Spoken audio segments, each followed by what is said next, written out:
இன்றைய தினம் ஒரு அரசு நிகழ்ச்சியிலே கலந்து கொண்டு பேசுகின்ற பொழுது பேசுறார், பூஜ்ஜியம் பூஜ்ஜியம் ஒன்றா சேர்ந்தா பூஜ்ஜியம் தான் கிடைக்கணும்.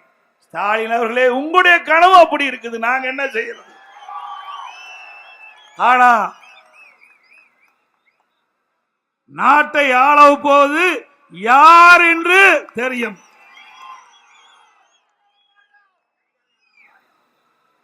ஆனா திராவிட முன்னேற்ற கழகத்தை பொறுத்த வரைக்கும் தேர்தலில் பூஜ்ஜியத்தை தான் மக்கள் கொடுக்க போறாங்க இந்த கூட்டணிக்கு.